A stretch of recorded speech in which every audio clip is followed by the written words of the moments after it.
termasuk di Indonesia itu salah satu anggota kita itu ada di Nusa Tenggara Barat, namanya Syiar NTB. Jadi kami dulu dibangun tahun 2005 dan diresmikan itu 2006, yang selama ini masih aktif dan masih eksis untuk teman-teman memperjuangkan apa yang menjadi tuntutan teman-teman migran selama ini yang ada di Hong Kong, utamanya tentang kenaikan upah, terus juga bagaimana teman-teman yang dari tanah air itu terkena potongan yang sangat tinggi dan mereka dipaksa harus melalui PJTKI yang ada di Indonesia dan di Hong Kong namanya agensi. Sementara banyak sekali dokumen-dokumen mereka ditahan. Kenapa itu? Disinilah kami bertanggung jawab untuk bagaimana teman-teman bisa mendapatkan kebebasan dan juga kesejahteraan selama ini yang belum kita dapatkan sebagai PRT migran di Hong Kong. Begitu, Novia. Iya, terima kasih Mbak Rosida. Begitu ya.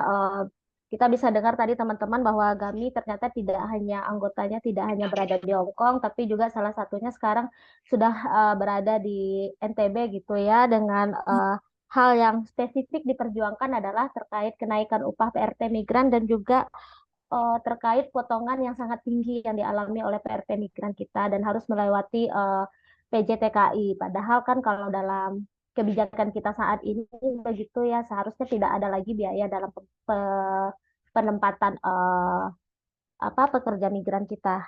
Kita bisa lanjut begitu ke Mbak Nas yang dari Pertimik yang saat ini berada di Kuala Lumpur. Silakan Mbak Nas untuk memperkenalkan diri dan organisasinya. Ya, terima kasih Novia. Selamat malam teman-teman semuanya yang belum mengenali saya. Saya Nasrika, saya adalah pekerja migran dari Indonesia, khususnya Jawa Timur, yaitu Tulungagung. Saya di Malaysia sudah lebih dari 25 tahun ya. Jadi Pertimik itu adalah Persatuan Pekerja Rumah Tangga Indonesia Migran yang didirikan pada tepatnya ya 15 Desember 2019. Semua anggota Pertimik adalah pekerja rumah tangga yang berasal dari Indonesia. Dan sampai sekarang kita sudah ada dalam 250-an ya anggota. Dan semua adalah perempuan. Kita belum bisa ataupun belum mengakomodir ya para pekerja rumah tangga yang mungkin di sektor yang seperti pekerja apa sopir ataupun kebun itu juga termasuk pekerja rumah tangga, tetapi Pertimik sampai sekarang belum menerima anggota lelaki. Jadi mereka lebih nyaman dengan komunitas perempuan. Jadi fokus utama Pertimik yaitu untuk mengadvokasi dan memperjuangkan kerja layak bagi pekerja rumah tangga, bukan hanya Indonesia khususnya, tapi secara general. Karena di Malaysia sampai sekarang belum ada undang-undang dan juga perlindungan yang melindungi sektor pekerja rumah tangga. Terima kasih. Ya, terima kasih Mbak Nas. Ya, Pertimik ya sampai saat ini kita memang mengakui setelah hampir 20 tahun masyarakat sipil di Indonesia terus memperjuangkan undang-undang PRT, tapi justru masih belum disahkan gitu ya oleh parlemen kita. Terima kasih Mbak Nas untuk terus berjuang. Saya lanjut ke teman muda kita dari Sabah, dari Mekar Inisiatif. Selamat malam Mbak. Selamat malam Ya, Mbak Maria, silakan. ya, makasih Mbak Novia. Oke, selamat malam.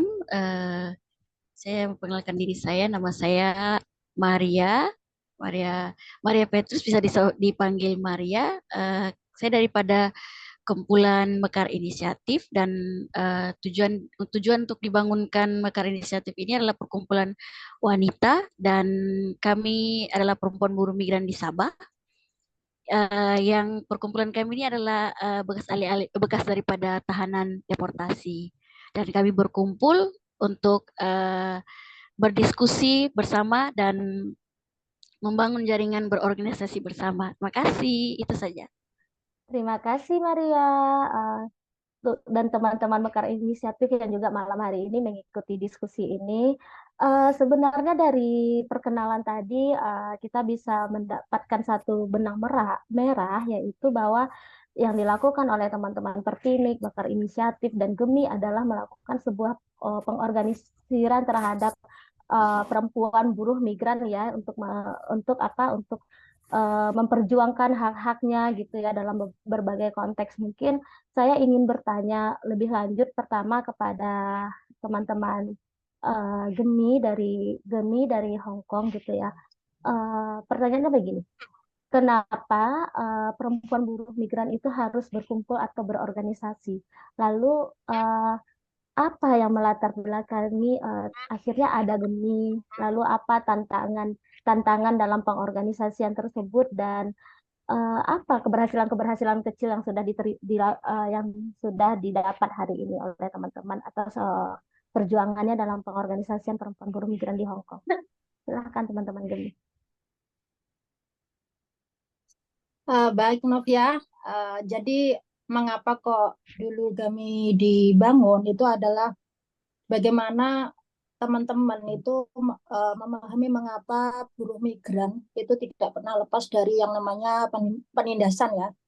Maka ketika kita sudah berorganisasi, kondisi inilah yang membuat kita bisa menyadari bahwa karena kondisi di tanah air yang menyebabkan kita terjebak menjadi buruh migran paksa, itu kita kan tidak ingin seorang perempuan itu dipisahkan dengan anak-anak kita, suami kita, atau teman-teman keluarga kita, atau semualah orang-orang yang kita cintai di tanah air ya. Tapi karena keterpaksaan di Indonesia itu tidak ada lapangan kerja layak, sehingga ini memaksa kita harus dipisahkan sama mereka dan harus terpaksa bekerja ke luar negeri. Sementara kita tidak punya kebebasan dalam bekerja ke luar negeri.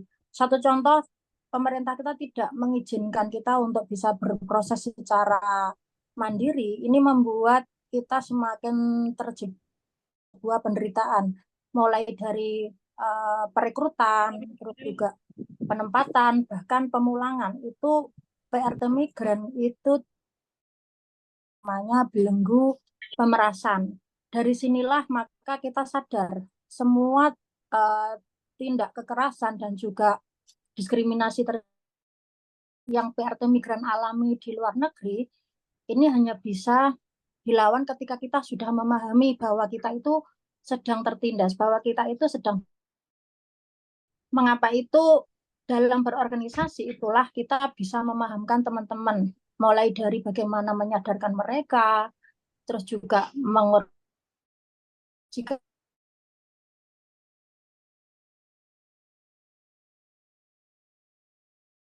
tidak mungkin berhasil dengan apa yang sudah menjadi harapan atau tuntutan kita semuanya. Begitu. Nah, ya, lalu dari proses yang sudah dilakukan hari ini, apa hambatan yang paling besar dirasakan oleh teman-teman Gemi dalam pengorganisasian perempuan buruh migran, Mbak Rosida? Karena teman-teman Gami itu kan memang semuanya Muslim, jadi ini merupakan tantangan kita tersendiri karena kan apalagi banyak semuanya memang perempuan dan seorang ibu. Jadi mereka punya kepentingan yang bermacam-macam. Mulai dari kepentingan keluarga mereka yang punya masalah, terus juga anak-anak mereka, terus belum kontradiksi di dalam dirinya sendiri. Ini tidak mudah untuk menyatukan mereka. Jadi selama ini, tapi itu tidak cukup ketika kita mengalami penindasan atau kedoliman ya, yang istilahnya kita itu tidak bisa kita biarkan. Mengapa? Di mana ada kedoliman, maka disitulah akan ada perlawanan. Jadi semaksimal mungkin kami memberikan penyuluhan lewat berbagai kegiatan, baik secara sosial, dakwah, dan kesenian ya. Dan tergantung, karena kan memang macam-macam di dalam Gami itu. Yang ada yang visi misinya hanya rebana saja, ada yang visi misinya hanya mengaji saja, ada yang suka hanya arisan atau hanya kumpul dan makan-makan. Nah, bagaimana mereka tetap punya keseimbangan, punya pemahaman yang sama gitu untuk terus dimajukan atau di transformasi lah ya Novia, mungkin dari mereka yang terbelakang sehingga kita tarik lebih maju dan lebih progresif, begitu kira-kira. Setelah kehadiran Gami gitu ya dengan hambatannya, dengan capaiannya, ada nggak Mbak situasi spesifik perubahan yang spesifik yang memang dirasakan bagi perempuan buruh migran yang saat ini memang yang berada di Hong Kong begitu? Mungkin bisa berbagi Banyak pengalamannya sekali sedikit. Novia ya Silakan. banyak sekali. Kalau dulu teman-teman yang identik dengan berjilbab itu tidak mau bergerak ya. Tapi dengan diinisiatif Begami maka mereka sangat berani sekali, apalagi mereka punya sekarang tidak takut lagi ketika menyuarakan tuntutannya di depan KJRI Hong Kong atau Konsulat Jenderal Republik Indonesia di Hong Kong ya, karena kalau seorang perempuan atau seorang muslim itu suaranya katanya aurat ya. Tapi bagi kami ketika ada penindasan ya kita memang harus bersuara gitu. Kalau bukan kita yang menyuarakan, siapa lagi yang akan menyuarakan? Apalagi di luar negeri ini banyak sekali tantangan ya, dan kita jauh dari keluarga kita yang ada di tanah air. Kalau diri kita sendiri yang tidak menolong kita akan berharap pada siapa? Pemerintah tidak mungkin, karena mereka yang memfasilitasi para PJTKI dan agensi gitu. Mereka yang membuat kebijakan yang selama ini kita terjerat dalam perbudakan hutang dan sebagainya. Kalau dalam situasi kerjanya ada perubahan yang dirasakan oleh perempuan buruh migrannya, Mbak? Ada juga sih ya, seperti kebebasan beribadah. Kebebasan beribadah selama ini sudah lumayan, jadi teman-teman kami mereka juga tidak dibatasi, ada beberapa yang masih dibatasi ya, tapi minimal sudah ada kelonggaran. Terus juga masalah apa ini yang kita perjuangkan sekarang adalah hari libur di hari raya, ini yang belum bisa kita raih ya. Ini khususnya untuk teman-teman muslimah, tapi secara umum teman-teman PRT migran yang dialami seperti kenaikan gaji ya, kami juga terlibat di dalam memperjuangkannya, walaupun selama pandemi 3 tahun itu tidak pernah naik, tapi ada sedikit kenaikan, dan ini masih menjadi perjuangan dan juga masih menjadi tantangan gitu. Ya, berarti bisa kita tarik benang merahnya begini ya Mbak, bahwa memang pengorganisasian bagi perempuan buruh migran itu sangat penting begitu ya, terbukti dari hal-hal yang dilakukan oleh teman-teman Gami di Hong Kong, bahwa pada akhirnya teman-teman perempuan buruh migran kita di Hong Kong berani untuk berjuang, berani menyuarakan hak-haknya yang memang hilang begitu ya, dan saat ini setidaknya untuk dalam beribadah terutama bagi teman-teman kami itu sudah dapat dilakukan. Itu tadi arti penting sebuah pengorganisasian yang dilakukan oleh teman-teman kami di Hong Kong.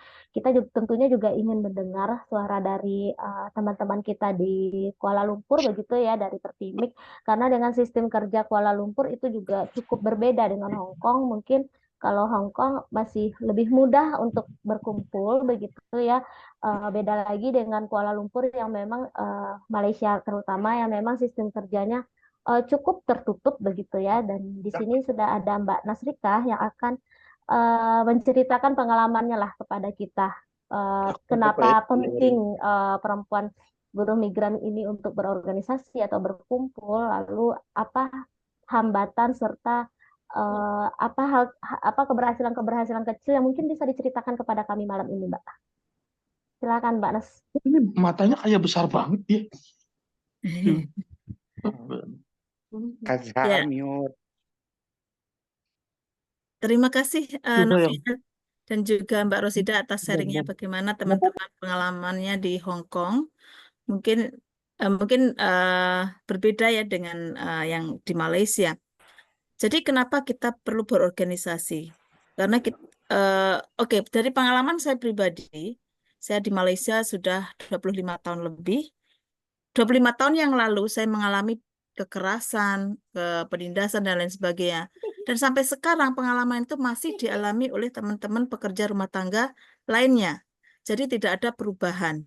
Jadi kita bisa mengidentifikasi karena adanya permasalahan, yaitu ada permasalahan yang terstruktur seperti karena tidak adanya keadilan kepada kelompok perempuan dan juga diskriminasi bahwa pekerja rumah tangga itu belum diakui sebagai pekerja, baik oleh pemerintah Malaysia ataupun pemerintah Indonesia.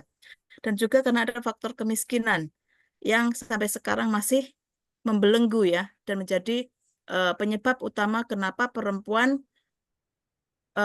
rela meninggalkan anaknya yang tercinta, keluarganya, untuk menjaga keluarga orang yang tidak dikenalnya. Itu satu pengorbanan yang luar biasa menurut saya. Dan juga karena tidak adanya undang-undang sebagai perlindungan. Dan juga karena adanya situasi kekerasan, seperti yang saya alami 25 tahun yang lalu, seperti saya tidak ada libur, tidak adanya jam kerja. Halo? Iya, silakan, Mbak. Oh, ini apa? Sorry. Nggak tahu. Oh, lagi screen ya? Silakan dilanjut, Mbak. Oke. Dan juga karena tidak adanya akses untuk komunikasi. Kebanyakan bad practice-nya di Malaysia itu majikan ataupun agensi tidak mengizinkan PRT-nya untuk menggunakan handphone. Banyak teman-teman yang tidak bisa berkomunikasi dengan keluarganya ataupun meminta bantuan ketika dia mengalami eksploitasi di rumah majikan. Dan juga dokumen. Sampai sekarang pun masih praktek-praktek sedemikian masih ada. Dokumen dipegang oleh majikan atau agensi. Jadi ketika dia mau meminta pertolongan atau mencari dukungan, ketika dia lapor ke pegawai ataupun polisi, polisi akan bertanya, dia tidak ada dokumen, jadi dia artinya sudah melanggar undang-undang imigrasi dan dia akan ditahan sebagai pekerja yang tidak berdokumen. Dan juga karena banyaknya kasus yang tidak digaji, seperti Pertimik dalam tahun 2020 sampai 2023, kita mendampingi ada 100 lebih kasus, di mana mayoritas adalah gaji yang tidak dibayar. Kalau teman-teman di Hong Kong sudah ngomongin tentang agency fees yang berlebihan atau yang lainnya, di Malaysia itu basic right ya. Hak gaji pun masih banyak yang tidak dibayarkan. Adanya kasus kekerasan baik fisik, mental, dan seksual masih sering dialami. Kurangnya jaminan sosial dan juga ada pengecualian di regulasi seperti gaji minimum. Di Malaysia sekarang ada aturan namanya Basic Minimum Salary, di mana gaji adalah 1.500. Tetapi di dalam regulasi tersebut, dia sudah dengan jelas tidak termasuk sektor informal, termasuk para pekerja rumah tangga. Dan jadi kondisi yang sedemikian ini yang dialami teman-teman, jadi perlu adanya perubahan. Jadi kenapa kita membuat satu wadah bagi teman-teman pekerja rumah tangga untuk bersuara, untuk melakukan perubahan supaya tidak terjadi penindasan secara berterusan. Jadi pengalaman kami mengorganisir yang awalnya dari 5 orang menjadi 10 orang dan sampai sekarang sudah ada 250-an orang, walaupun sangat men-challenge ya, sangat banyak sekali rintangan yang kami alami, tapi kita terus memberikan pengetahuan kepada teman-teman bahwa kita para pekerja rumah tangga perlu berjuang atau memperjuangkan hak-hak kita. Kita sudah memberikan ataupun bekerja secara mati-matian ya, karena banyak juga yang sampai meninggal bekerja di tempat majikan. Tetapi kontribusi tersebut masih belum dilihat, baik oleh masyarakat, majikan, ataupun pemerintah. Jadi sebagai pekerja kita harus merebut hak kita sebagai pekerja. Jadi kenapa kita memberikan pengetahuan yang sedemikian kepada teman-teman untuk mengadvokasi isu mereka sendiri.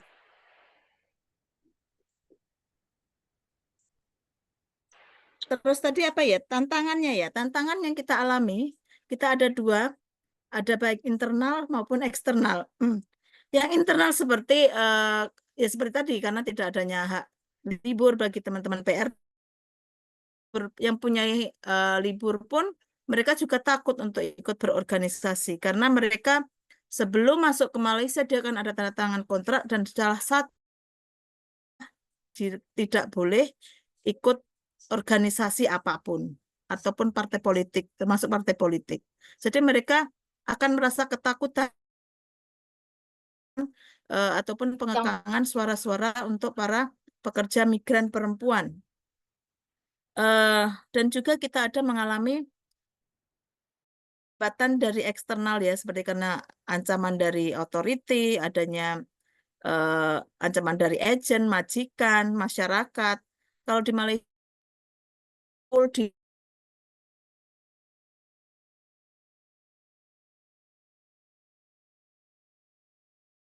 untuk membuat laporan. Jadi di Malaysia itu ada fanpage ataupun sosial media yang di-create oleh immigration, mereka selalu menayangkan ya, sila melaporkan kalau ada pekerja migran yang tidak berdokumen atau yang menyalahgunakan seperti itu ya. Jadi menjadi sangat menjadi ancaman juga untuk teman-teman para pekerja migran untuk berorganisasi.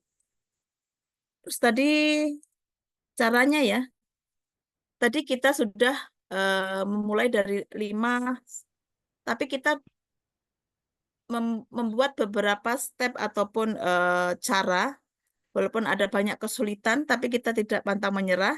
Jadi kita ada beberapa cara, yaitu dengan cara mengorganisir di beberapa area. Jadi misalkan kayak kita kena ada grup Ampang, kita juga ada ketua grup di Damansara, ada juga teman grup di Subang Jaya. Jadi mereka itu mengorganisir di area mereka. Karena kita sebagai orang luar tidak bisa masuk di area kondominium area tersebut. Jadi orang di dalam yang bisa berkomunikasi sesama pekerja rumah tangga. Jadi dari situ kita mulai berkembang dari satu menjadi bertambah sedemikian. Kita juga menggunakan metode creative organizing, di mana kita menggunakan seni untuk berorganisasi, kita menggunakan kayak mobile clinic, kita membuat kerjasama dengan Bulan Sabit Merah Malaysia mengadakan pelayanan kesehatan secara gratis. Jadi kita menggunakan momen-momen tersebut sebagai alat kita untuk mengundang ataupun menemui para pekerja rumah tangga. Dan di situ sekaligus kita memperkenalkan organisasi kita.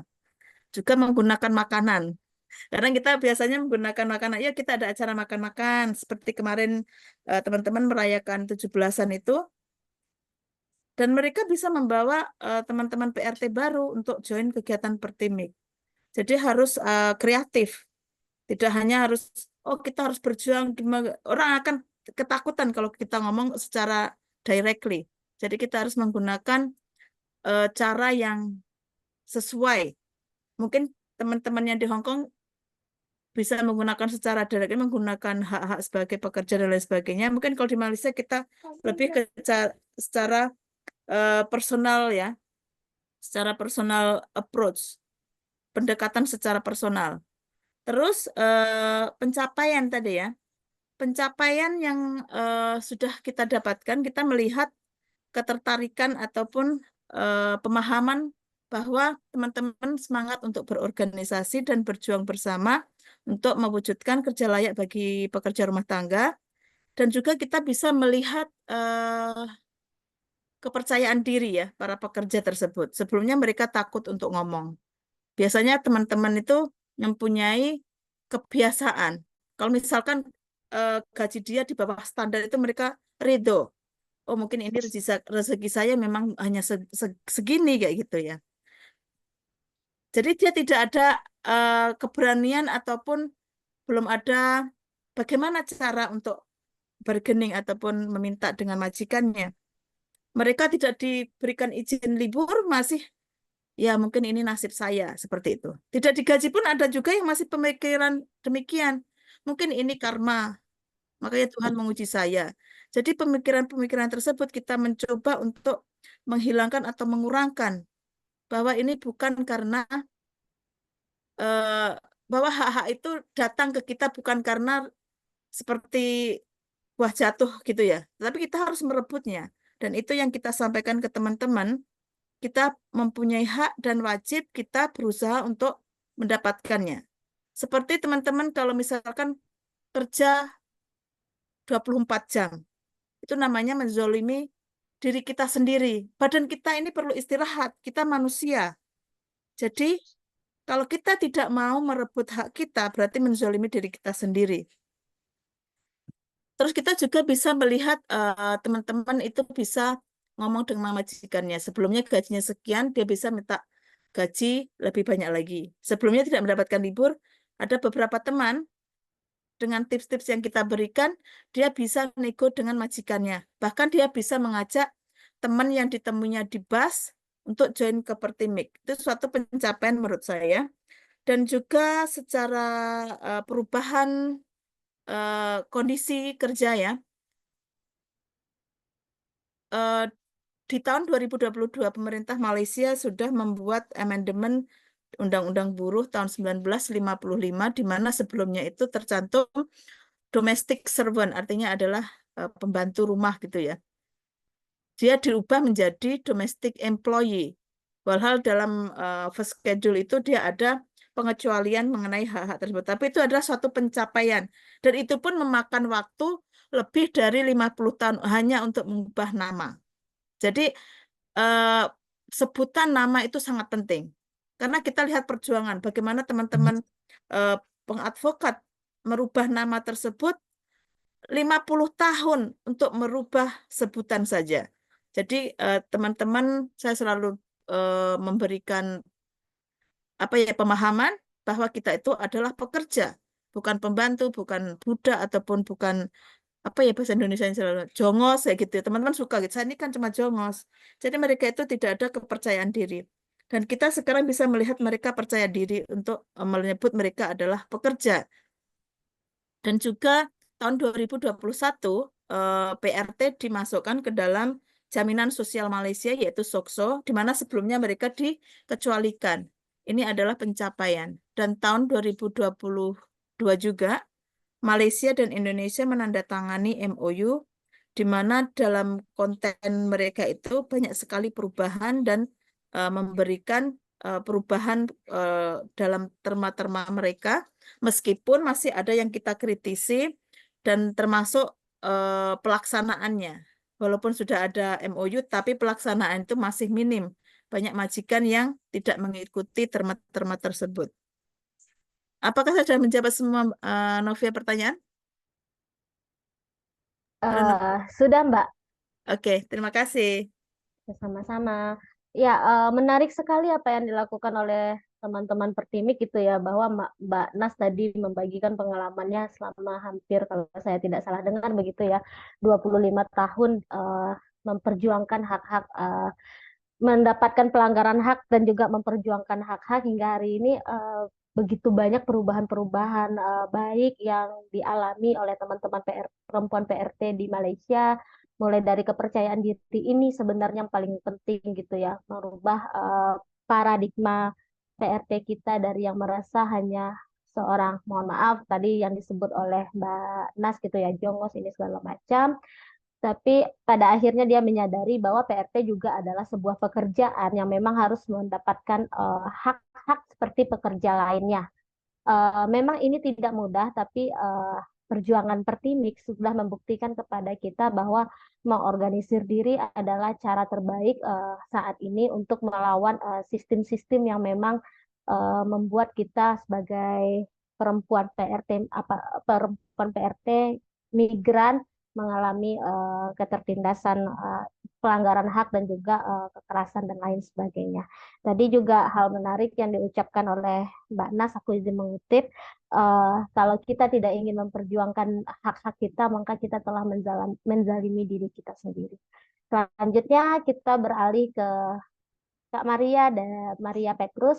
Maria Petrus ini mungkin teman-teman di sini sudah pernah dengar soal deportasi besar-besaran yang dulu pernah terjadi begitu ya, dari tahun 2019 sampai detik ini deportasi itu masih terus terjadi Dan sebelum mereka dideportasi ke Indonesia, mereka mengalami penahanan yang cukup panjang di DTI, Detention Center, Detention Immigration Sabah, begitu ya, dengan segala hal yang harus mereka terima, misal kapasitas tempat yang tidak memadai, makanan yang tidak layak, begitu juga kekerasan-kekerasan dan hari ini gitu teman-teman Sabah yang pernah dideportasi membuat sebuah kelompok gitu yang bernama Mekar Inisiatif untuk mereka mengorganisir diri.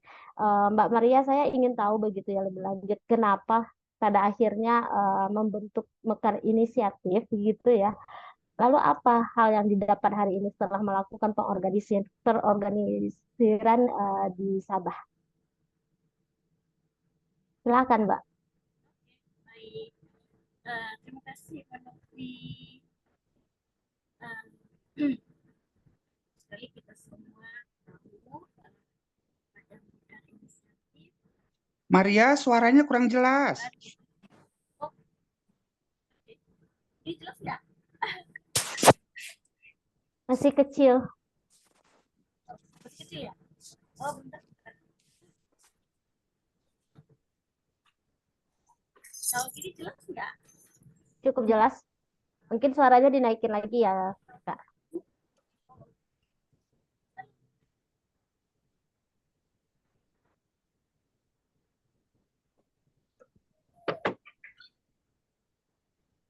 Oke, jelas nggak? Halo, tes, tes. Ini jelas? Jelas, jelas. Oh, oke, makasih. Maaf ya. Oke. Ya, saya ingin bercerita mengenai ini. Pada mulanya pada bulan Januari tahun ini, kami bersama-sama membangun jaringan ini. Di dalam itu kami semua adalah perempuan dan kami merupakan bekas deportasi. Maria, suaranya kurang jelas. Mohon maaf. Mungkin kalau tidak pakai headset Mungkin tak bagaimana? payah pakai itu. Iya, tak payah pakai earphone. Ini jelas nggak? Ini lebih baik. Oke. Guys. Mohon maaf sekali lagi. Pada kami daripada Mekar Inisiatif ini ditemukan pada awal bulan Januari tahun ini, tahun 2024. Kami bersama-sama membangun jaringan ini dalam jaringan Mekar Inisiatif ini kami ada mikrofon. Maria, handphonenya dekatkan ke mulut mungkin. Lebih dekat ke handphone. Coba. Handsfree-nya sudah dicabut belum tadi? Handsfree itu sudah dicabut belum? Kayaknya Sudah. Udah. dicabut. Jelas sekarang, jelas sekarang. Ya gini ya. Oke. Maaf, sudah tidur. Lagi dan perempuan dan merupakan teman-teman juga merupakan pada bekas tahanan deportasi. Kami membangun jaringan ini untuk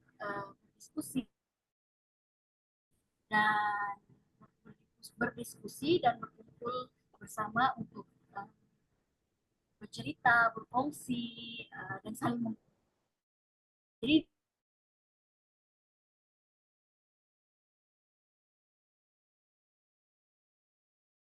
mempunyai dokumen, mereka tinggal di Sabah dan kami juga bekerja di Sabah.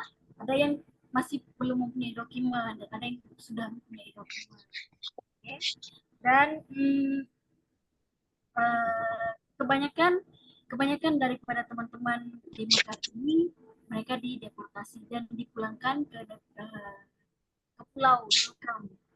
Akhirnya mereka kembali, mau tidak mau mereka harus kembali ke Sabah karena mereka ada sebahagian yang lahir di Sabah, yang besar di Sabah dan sekolah di Sabah, dan mereka pulang ke Sabah gitu. Mereka pulang ke Sabah karena mereka mengambil keputusan untuk pulang karena masih ada suami, anak dan juga keluarga yang masih tinggal di Sabah. mereka tidak tahu mau kemana, mereka mau pulang ke kampung halaman juga, mereka tidak tahu begitu. Karena kecil besarnya lahirnya itu semuanya di Sabah, gitu. Mereka tidak mau tahu, mereka harus pulang ke Sabah gitu. Dan bekerja dengan apa pekerjaan yang orang bilang tapuk begitu, bagi yang tidak punya dokumen lah begitu. Dan separuh yang kami diskusi, seringkali kami diskusi bersama, mereka mengalami di dalam pekerjaan mereka itu, mereka mengalami karena tidak ada dokumen tadi, mereka mengalami pembayaran upah yang murah dan penindasan. Ada di sebagian kami ini bekerja di sektor kedai makan, warung makan, dan juga kedai runcit, salon kecantikan. Jadi mereka ini tidak mempunyai dokumen. Ada sebagian yang tidak mempunyai dokumen ini, mereka dibayar dengan upah yang murah, gitu. Dan ada juga yang bekerja di rumah tangga, gitu kan. Jadi mereka ini juga di dalam mereka punya pekerjaan itu, misalnya mereka yang bekerja di rumah tangga ini, mereka mengalami satu mana ya, mereka tinggal di majikan mereka, dalam rumah majikan mereka, jadi mereka ini dimarah, dan juga mereka tidak diberi cuti, dan mereka juga tidak diberi untuk keluar untuk berjumpa dengan keluarga, ahli keluarga mereka, sedangkan mereka punya anak dan juga mereka punya suami, tapi mereka tidak dibenarkan untuk keluar bercuti untuk melihat anak mereka yang bersekolah, sakit di luar sana. Jadi mereka terpaksa ikut alur jalur majikan, mereka harus tinggal dan mereka juga tidak dibenarkan untuk keluar beribadah sepertinya di gereja setiap hari minggu, mereka tidak dibenarkan. Yang kita sama-sama mengalami, teman-teman di Mekar sering mengalami. Dan ada juga yang bekerja di sektor perkotaan seperti kedai-kedai runcit, mereka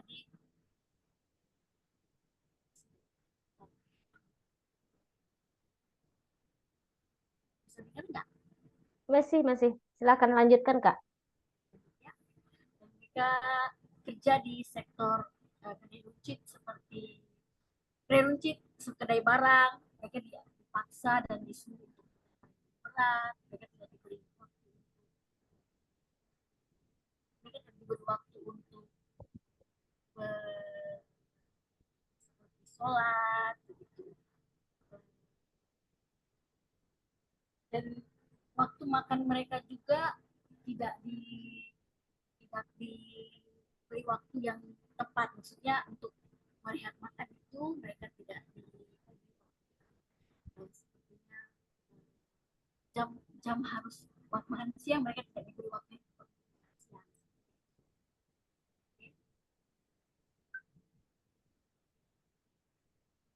Oke, sudah Kak Maria? Iya. Oke. Ya, menarik memang. Halo, Kak Maria. Ya. Ya, menarik yang dilakukan oleh kawan-kawan Mekar Inisiatif ya gitu ya. Dia kolektif ini baru dibentuk. Tadi tujuannya adalah untuk berbagi cerita bagaimana kondisi buruh migran kita di Sabah yang dengan situasi pekerjaan mereka di sana dan juga dengan situasi bahwa ada juga yang masih belum berdokumen. Karena memang mereka akhirnya kembali lagi ke Sabah untuk bertemu dengan anak, suami, istri, dan juga keluarga mereka yang lain, atau memang mereka tidak mengetahui keberadaan kampung halaman mereka di Indonesia karena memang sudah lahir di Sabah begitu ya. Kak Maria, sekarang setelah dari Januari tahun 2024 sampai dengan sekarang adalah Agustus 2024, kurang lebih 8 bulan gitu ya sudah berkolektif bersama teman-teman di Mekar Inisiatif. Apa perubahan yang dialami dan bagaimana perasaan saat ini?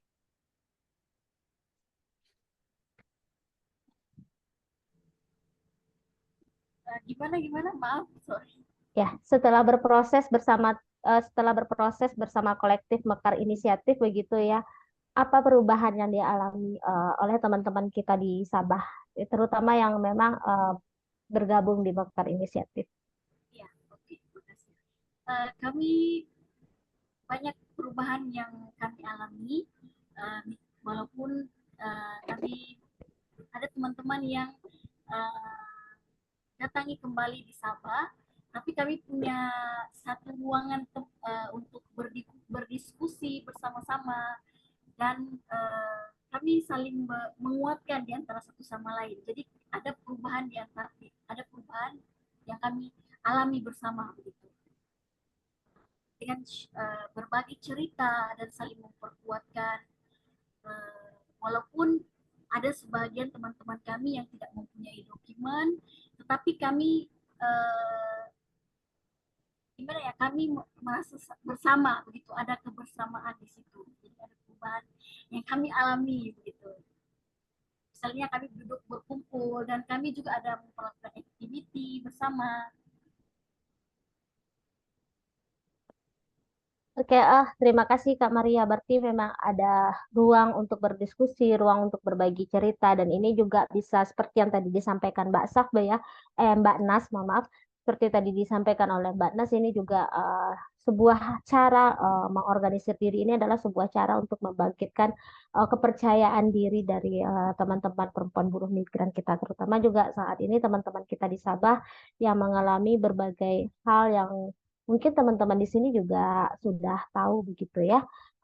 Terima kasih kepada teman-teman pembahas, Mbak Rosida, Mbak Nas, dan Kak Maria tadi. Menarik sekali yang dibagikan kepada kita bersama. Begitu banyak tantangan dalam pengorganisasian, tapi mereka terus mengorganisir diri agar hak-hak agar hak-hak mereka terpenuhi dan mereka tidak lagi mengalami pelanggaran hak, ketidakadilan, dan juga kekerasan. Meskipun perjuangan ini akan terus berlanjut begitu ya, karena kita juga tidak boleh berhenti untuk berjuang untuk keadaan yang lebih baik ke depannya. Teman-teman peserta yang ada di room Zoom, sekarang kita sudah masuk kepada sesi sharing atau sesi sharing tanya jawab. Untuk tahap pertama saya berikan kesempatan kepada 3 orang bagi yang ingin sharing ataupun bertanya. Silakan kawan-kawan mungkin bisa raise hand. Ada yang ingin sharing kah bagaimana kondisi kerja saat ini yang dialami oleh teman-teman, terutama teman-teman PRT yang berada di Hong Kong, di Kuala Lumpur, atau teman-teman kita di Sabah, atau ada yang ingin ditanyakan? Silakan kawan-kawan. Saya mau bertanya ke Mbak Nas ya, boleh kan? Silakan sebutkan namanya dan dari mana, lalu silakan bertanya. Halo Mbak Gemi, Mbak Rosida ya? Iya, ya.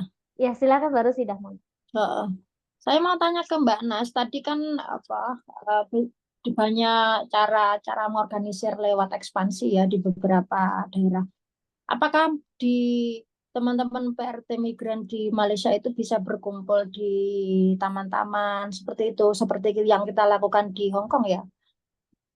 Apakah ada seperti intimidasi dari polisi atau security manajemen setempat begitu ketika mereka berkumpul, Mbak Nas? Atau kalau teman-teman ada yang majelis, mereka kan juga ada rebana ya?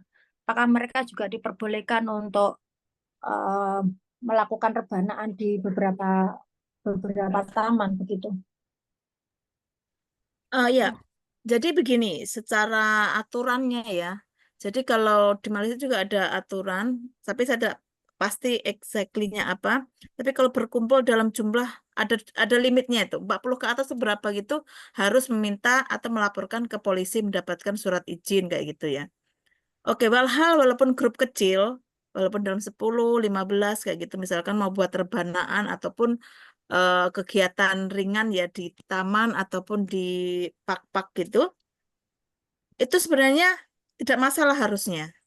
Tapi ketika masalah, karena mereka adalah pekerja migran, dan di Malaysia itu minta maaf, Apa? di Malaysia itu minta maaf karena banyak sekali xenofobia, ketidaksukaan terhadap pekerja migran. Jadi masyarakat atau orang yang lewat, dia bisa membuat laporan karena mereka merasa terganggu ataupun tidak nyaman. Jadi dia akan melaporkan ke pihak otoritas. Karena saya ada pengalaman, waktu itu saya di satu taman di Kuala Lumpur, kita buat acara apa kayak gitu ya. Sebentar saja di BKL, itu di BKL itu apa ya, nah, Satpol ya kalau di Indonesia namanya, ya. Sebentar aja dia udah datang untuk membubarkan acara itu. Jadi merasa terancam. Tidak kayak di Hong Kong, teman-teman mau ngapain di Victoria Park itu tidak ada masalah. Di Malaysia masalah. Jadi makanya kalau kegiatan pertimbi itu harusnya indoor, yang dimana kita harus ada daftar hadir. Karena pernah juga walaupun di indoor, kita pun diintimidasi. Datang spesial apa namanya, yang kayak Intel kayak gitu ya, mendatangi kita. Jadi itu sangat kita harus berhati-hati setiap menjalankan kegiatan. Jadi menjadi pengalaman kita assessment namanya. Apakah ini aman untuk teman-teman dan kita sentiasa alert ya. Ya special branch kata ya betul. Kita jadi memang kena hati-hati. Beda beda kondisinya dengan teman-teman di Hong Kong. Kalau di Hong Kong hari Minggu kita nampak di Victoria Park. Mau cari PRT di mana? Di sini sangat susah. Biasanya kalau mencari itu di restoran Indonesia. Kadang mereka rindu makanan Indonesia ya di kedai bakso kayak gitu. Baru jumpa. Skala besar kan, satu atau dua gitu saja. Oke, terima kasih. Terima kasih Mbak Nas. Ya,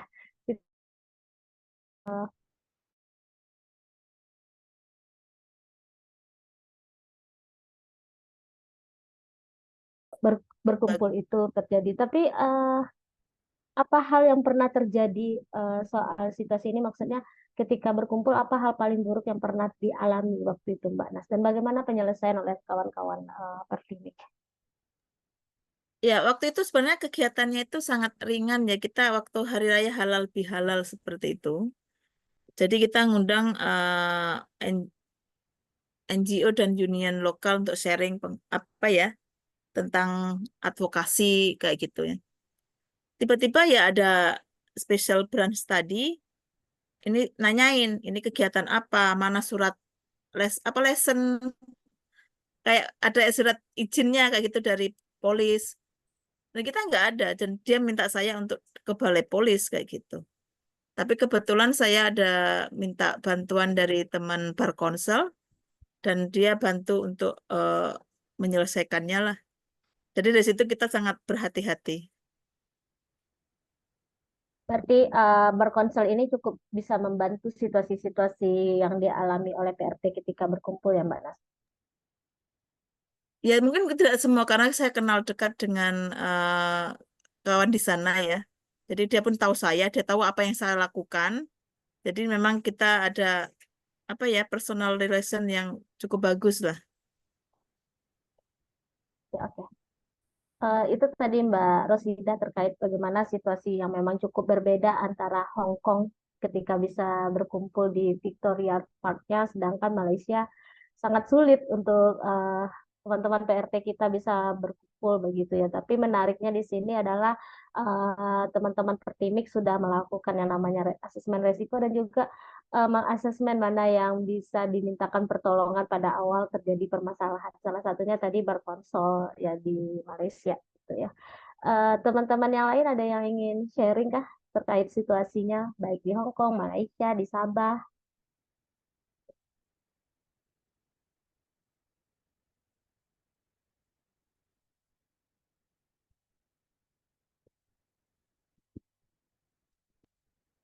Halo? Oke, kalau belum ada yang ingin berharapnya nanti teman-teman bisa ini ya, kalau ada yang ingin bertanya, menyampaikan sesuatu, silakan raise hand, sebutkan nama dan asal organisasinya gitu. Sekarang ini Mbak Nas, Mbak Rosidah dan Kak Maria gitu ya, dengan situasi yang dialami, baik perbaikan yang sudah ditunjukkan melalui pengorganisasian yang dilakukan selama hampir bertahun-tahun, dan juga oleh Mekar Inisiatif yang memang baru tapi menunjukkan memberikan dampak yang cukup positif bagi teman-teman kita di Sabah begitu ya. Sebenarnya apa harapan dari teman-teman saat ini, tambah bagaimana teman-teman melihat begitu ya. Hari ini kemarin 17 Agustus Indonesia merdeka ke 79 tahun. Bagaimana refleksi teman-teman atas perlindungan PRT kita atau perempuan buruh migran kita setelah 79 tahun Indonesia merdeka? Mungkin Mbak Nas bisa dimulai dari Mbak Nas. Ya, kita merefleksi dari kemerdekaan Indonesia yang sudah 79 79 tahun. tahun. Sorry. Ya, jadi kemarin kita juga mengadakan sesi kayak dialog interaktif ya, dari sharing teman-teman itu bahwa pekerja rumah tangga mereka belum merdeka. Jadi mereka sebagai merasa dirinya belum mendapatkan kemerdekaan tersebut, harus merebut kemerdekaan, mencari kemerdekaan di dalam negara yang sudah merdeka. Karena kemerdekaan itu bukan untuk semua. Karena seperti yang saya sampaikan tadi, masih banyak permasalahan-permasalahan yang berakar dari negara kita sendiri yang sampai sekarang masih belum menemu jalan yang nampak cahaya, itu belum ada. Seperti perjuangan kita untuk 20 tahun lebih, hak-hak RUU PPRT sampai sekarang belum ada titik terangnya lagi. Itu salah satu pertanda ya bahwa kemerdekaan untuk PRT masih jauh lagi.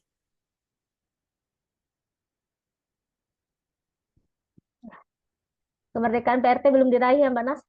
Dengan belum Masih disahkannya belum, UU PRT. Masih belum, dan masih terus diperjuangkan. masih harus berjuang lagi dan harus tetap semangat, dan juga teman-teman yang di Sabah harus memulai. Jangan masih berencana-berencana. Setidaknya harus memulai sesuatu untuk melakukan perubahan yang lebih baik lagi. Ya, terima kasih Mbak Nas. Ya, tentunya perjuangan ini masih akan terus berlanjut begitu ya, dan perjuangan yang dimulai oleh teman-teman di Sabah ini juga hal baik di tengah kondisi-kondisi yang dialami oleh buruh migran kita di Sabah. Tadi itu Mbak Nas menyampaikan PRT masih belum merdeka karena salah satu penyebabnya adalah undang-undangnya belum disahkan sampai detik ini, karena sudah 20 tahun diperjuangkan. Bagaimana kalau menurut Mbak Rosidah? Oke, sama yang dikatakan Mbak Nas ya, walaupun sudah 79 tahun merdeka, tapi itu adalah kemerdekaan semu. Mengapa sejak awal PRT migran itu merasa sendiri ya, dia merasa asing, dan semua hukum atau kebijakan pemerintah setempat maupun dari kebijakan pemerintah di negara penempatan itu masih menjadi membelenggu kita, sehingga kita belum merdeka. Memang secara kenyataan kita belum merdeka. Apalagi kita sebagai partai migran itu harus diwajibkan tinggal bersama majikan ya. Dan awalnya dulu di Hong Kong itu memang PRT migran itu sangat buta hukum ya. Kenapa itu dulu juga adanya namanya underpayment juga.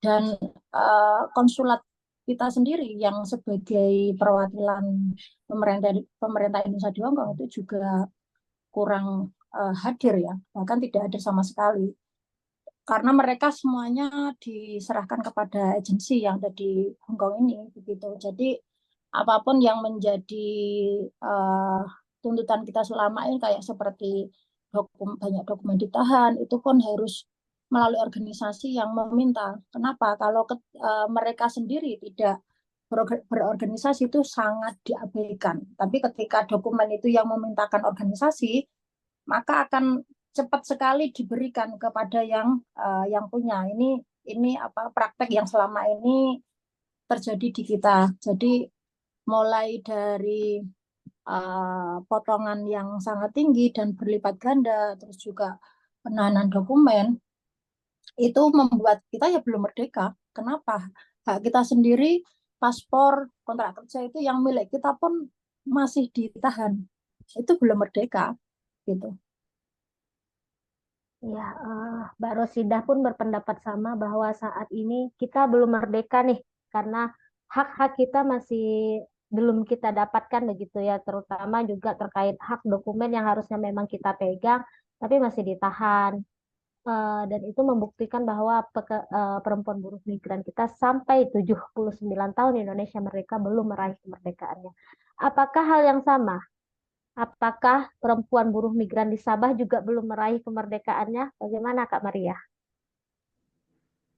Iya, benar sekali. Kami juga belum merasakan kemerdekaan karena masih ada teman-teman yang tidak mempunyai dokumen, yang susah untuk mencari pekerjaan dan sukar untuk saya bisa dengar ya dengan jelas ya suaranya. Dan mereka ini yang susah untuk keluar mencari pekerjaan dan yang tidak mempunyai dokumen lagi, itu yang membuat mereka sangat sulit dan susah. Adapun yang sudah punya dokumen lengkap seperti paspor, tapi setengah majikan yang memperlakukan buruh migran ini dengan sesuka hati, seperti tidak membayar upah pekerja, mengikuti undang-undang negara untuk warga negara Indonesia. Gitu. Jadi kita di Sabah ini belum juga merasakan kemerdekaan gitu. Ada yang perlu lagi kita berjuangkan bersama-sama. Berarti kita masih harus berjuang bersama-sama untuk meraih kemerdekaan, kawan-kawan? Ya. Oke, itu dari tadi itu apa refleksi kemerdekaan yang dialami oleh teman-teman, terutama yang mengorganisir diri di negara tujuan begitu ya, baik di Hong Kong, Sabah ataupun Kuala Lumpur. Menarik memang yang disampaikan oleh kawan-kawan bahwa 79 tahun Indonesia merdeka, perempuan buruh migran belum merdeka. Bagaimana dengan situasi organisasi yang memang menguatkan perempuan buruh migran kita di dalam negeri? Apakah pandangan organisasi di luar itu sama dengan di dalam, bahwa kita terutama perempuan buruh migran belum merdeka? Adakah kawan-kawan dari organisasi di dalam negeri yang ingin menyampaikan bagaimana refleksinya terkait kemerdekaan hari ini? Kalau tidak ada yang ingin menyampaikan, mungkin saya akan bertanya.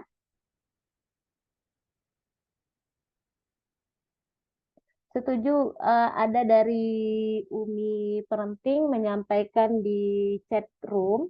Setuju Kakak, kata Bu Rosida KJRI DHK tidak begitu memperjuangkan. Mbak Umi Pertimik ya, bolehkah bersuara untuk menyampaikan hal yang ingin disampaikan di chat?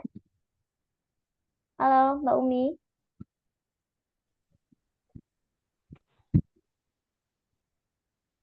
Atau kalau gitu saya coba minta di sini bergabung dengan kita Suster Katrina. Halo, selamat malam Suster. Suster Kristina maksud saya, dari Caritas Indonesia. Selamat malam Suster. Oh ya, Bagaimana selamat Suster? malam. Itu Mbak Novi dan juga kawan-kawan. Ya, selamat malam, selamat jumpa baik online, kawan-kawan PMI dan juga saya lihat ada KJRI Hong Kong ya, Bu Rosida. Ya. Bagaimana Selamat malam. Suster? Apakah hari ini perempuan buruh migran sudah merdeka di 79 tahun Indonesia merdeka? Jangankan buruh migran, buruh di dalam negeri dan juga istri-istri di dalam negeri saja belum merdeka. Ya. Jadi memang kita kaum perempuan harus bekerja keras dan memperjuangkan hak kita karena seringkali perempuan itu dianggap ya hanya orang nomor 2 ya, yang kerjanya hanya di dapur dan tempat tidur. Tapi walaupun RA Kartini sudah memberikan pendidikan ya dengan semboyan yang kita kenal ya. Ini kamu tuh. Ya, tetapi sampai sekarang masih ya. Boneka Ya. juga abang semua. Kawan-kawan bisa di-mute dulu. Ini Iya. siapa ya? Silahkan lanjut Suster. Ya, jadi masih banyak perempuan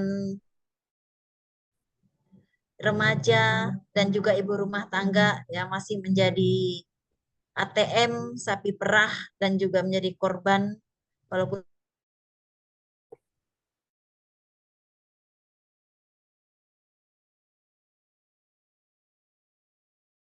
keluarga, dan juga pejuang untuk negara. Semakin banyak kawan-kawan PMI yang sadar akan peristiwa yang menimpa kawan-kawan yang tidak adil di luar, semakin bersatu, semakin kuat, terutama menghimpun kawan-kawan kita yang sekarang itu masih dalam posisi mungkin masih dalam ketakutan karena ancaman, karena ketidakadilan, ya karena hak-haknya tidak diberikan. Ya suatu saat mungkin kita bisa menghimpun kekuatannya menjadi lebih banyak, dan kami dari pihak ya secara internal gereja sekarang juga sudah mulai bersuara sampai ke tingkat internasional untuk hak perempuan dan anak, ya selain korban TPPO dan human trafficking. Ya tapi saya tadi saya tertarik dengan sharingnya dari Maria Petrus, ya berkaitan dengan pati yang dipulangkan, yang deportasi, yang sekian ribu, khususnya daerah NTT. Nah, untuk bulan Agustus kami punya program untuk bertemu dengan tokoh-tokoh pati yang ada di Sabah, yang ada di Malaysia, dan juga dengan Caritas Malaysia. Terutama teman-teman yang masih bersembunyi, teman-teman yang masih tertekan, teman-teman yang masih dalam kurungan. Nah, kami berusaha untuk negosiasi dengan cara melalui jalur gereja. Kami mohon nanti informasi mungkin dari Maria Petrus untuk bisa memberikan informasi kepada kami. Mungkin tempat-tempat teman-teman, ya kita sudah tahu tempatnya dari informan yang kita dapatkan, mungkin ada yang lain yang bisa kita bantu sehingga mereka tidak merasa tertekan dan hidup berlari-lari seperti burung. Ya. Apa yang bisa kita bantu untuk kawan-kawan PMI yang tertekan demikian, ya kita coba lakukan dengan berbagai cara. Mungkin itu saja dari saya, Bu, ini Mbak Novi untuk sementara. Ya. Terima kasih, Suster. Bahwa perempuan hari ini tidak hanya soal buruh migran ini ya, tapi hampir seluruh perempuan Indonesia hari ini belum merdeka dengan dimensi ketidakadilan yang dihadapi masing-masing, begitu ya, Suster, baik di Iya, betul. rumahnya, di pekerjaannya, baik di dalam maupun di luar negeri.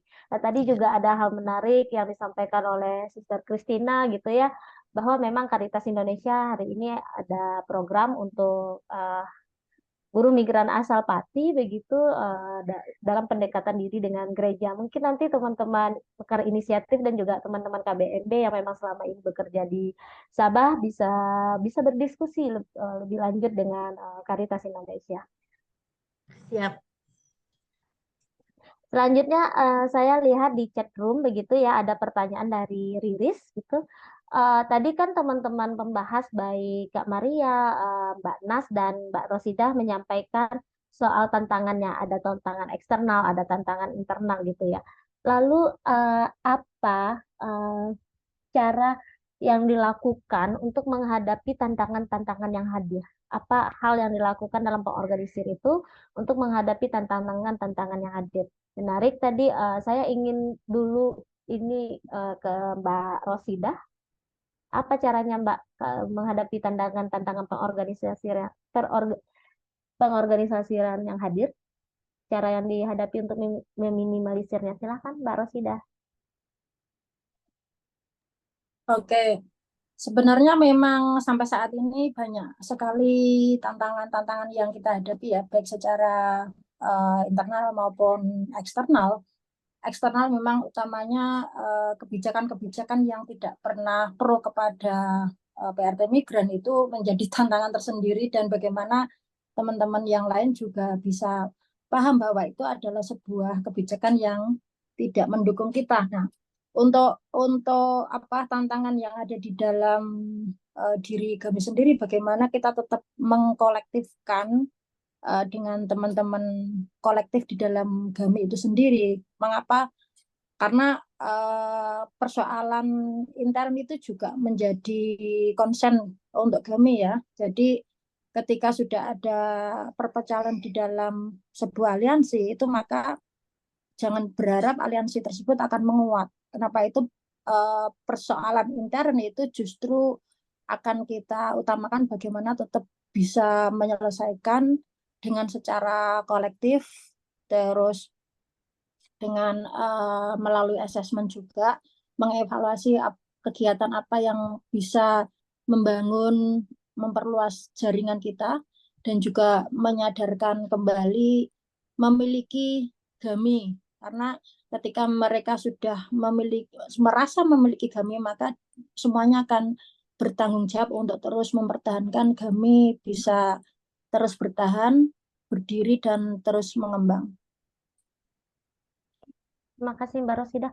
Ya, bahwa penting mendorong kepada anggota-anggota kami begitu ya, bahwa perjuangan kolektif itu sangat penting untuk dilakukan hari ini untuk di atas ketidakadilan pelanggaran hak yang memang dialami oleh PRT migran kita hari ini. Begitu ya, Mbak.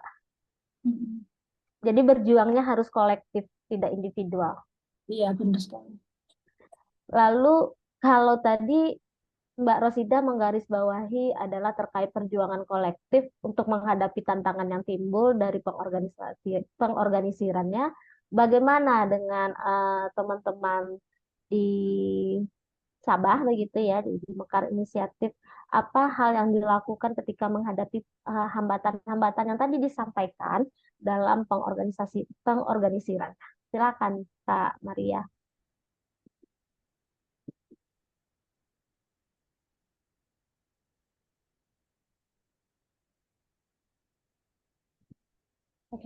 Kak Maria.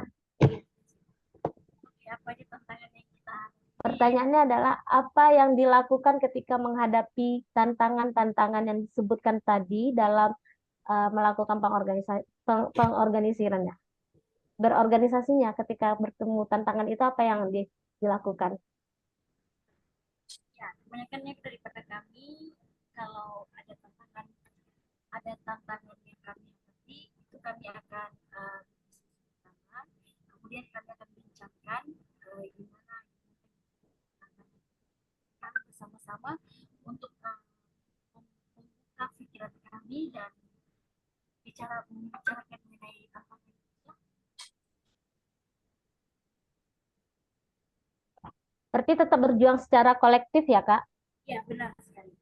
Ya, saya tidak terlalu menangkap, tapi tadi yang disampaikan oleh Kak Maria karena suaranya jauh, tapi yang saya tangkap adalah perjuangan kolektif itu yang perlu kita lakukan. Tapi begini Kak, ketika situasi keamanan misalnya ada penangkapan anggota Mekar Inisiatif begitu ya, hal apa yang hal yang dilakukan oleh teman-teman Mekar Inisiatif? Pasti akan ada secara psikologis terganggu ya. Jadi hal apa yang dilakukan oleh Mekar Inisiatif? Ya, benar. Kami sekali mendengar kalau ada sesuatu yang karena kebanyakan dari kami kan tidak punya dokumen, jadi kami akan merasa ketakutan seperti itu. Misalnya ada sesuatu yang kami dengar, misalnya razia gitu kan, itu kami akan merasa ketakutan, teman-teman akan merasa ketakutan. Jadi kita tuh sering saling menguatkan di dalam kumpulan kita begitu. Dan juga mungkin berkoordinasi dengan teman-teman yang bisa mendukung perjuangan di teman-teman Mekar Inisiatif ya Kak? Ya, betul sekali. Salah satunya Koalisi Buruh Migran Berdaulat. Ya, kita ke Mbak Nas nih. Mbak Nas kan banyak tadi tuh metode-metode pengorganisiran yang disampaikan. Hambatannya juga ada internal, eksternal. Lalu gimana Mbak cara ngatasi hambatan yang ada itu?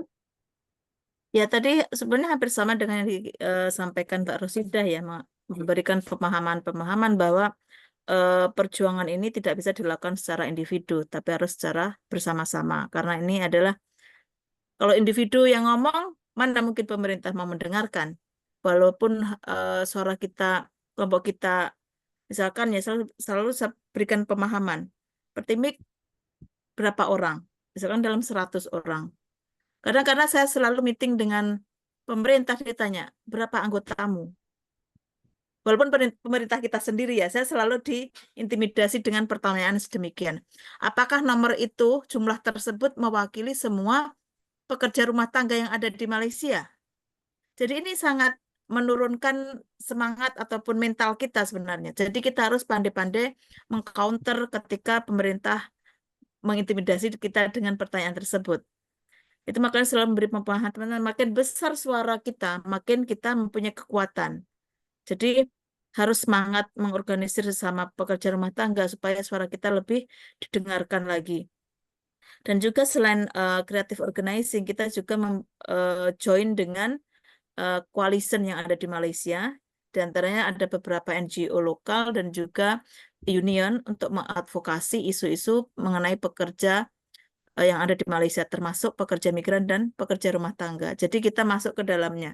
Walaupun kita tidak terdaftar, tetapi kita bisa melakukan advokasi kebijakan masuk dalam melalui koalisi yang sudah ada. Di Malaysia kita ikut namanya LLRC, Labor Law Reform Coalition, dan kita selalu memberikan input ya, karena mereka kebanyakan adalah sektor formal dan mereka tidak paham isu formal.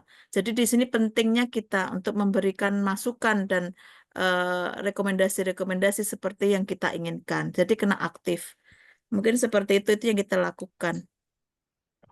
Terima kasih Mbak Nas dari Pertimik sudah menjelaskan tadi bagaimana menghadapi tantangan yang ada. Saya tidak perlu menyimpulkannya.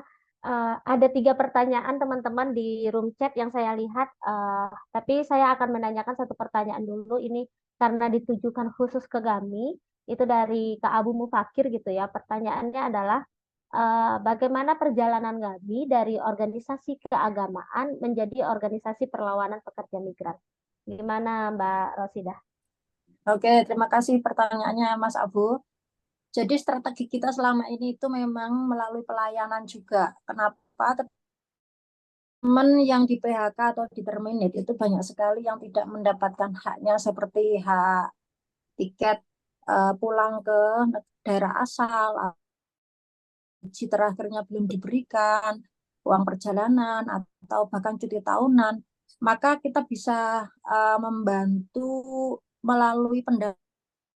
Jadi dari situlah ketika teman-teman punya masalah dan ketika kami melayaninya bahkan sampai mendapatkan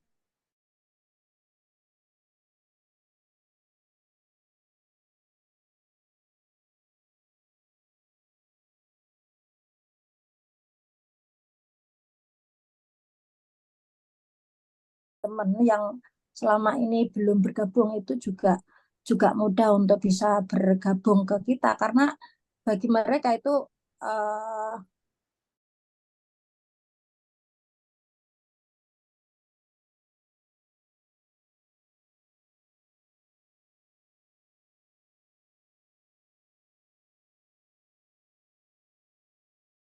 itu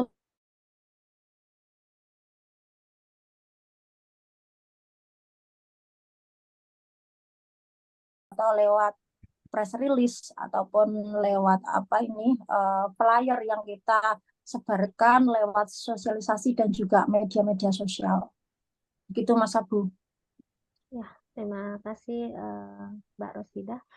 Selanjutnya ada pertanyaan yang juga menarik begitu ya, dahsyat dari pelayanan ke penyadaran. Iya, tentunya penyadaran itu penting untuk dilakukan. Tadi yang disampaikan oleh Mbak Rosidah, ada kepercayaan diri bagi perempuan buruh migran ketika memang mereka berorganisasi dan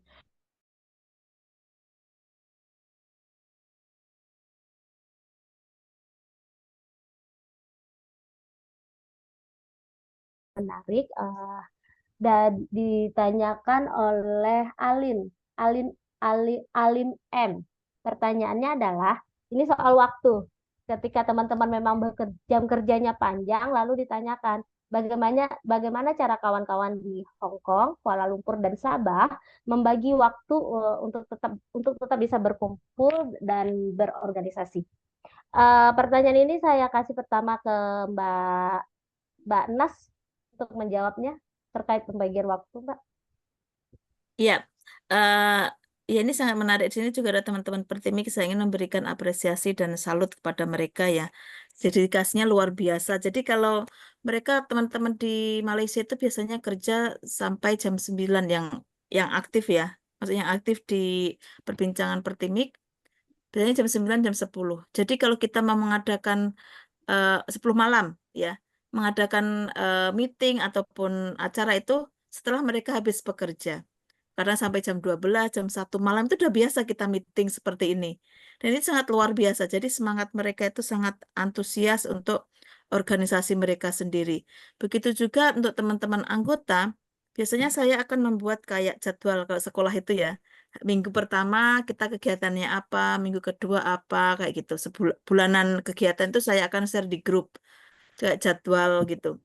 Jadi kadang teman-teman itu liburnya tidak tiap hari Minggu, ada yang 2 minggu sekali, 1 minggu, sebulan itu sekali kayak gitu. Jadi mereka bisa memilih mana yang dia minati dan di situ mereka akan ikut eh, di tanggal tersebut.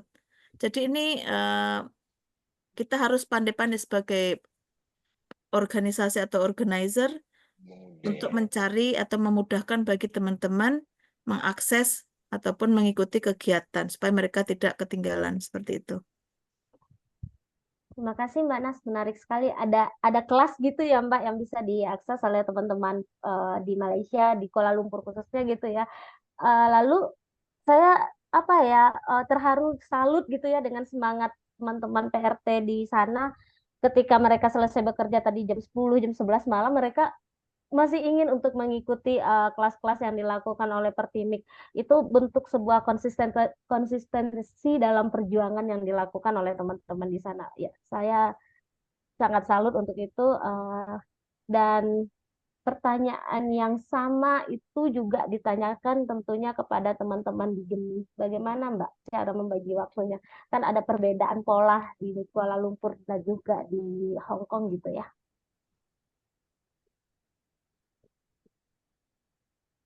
Halo Mbak Rosida.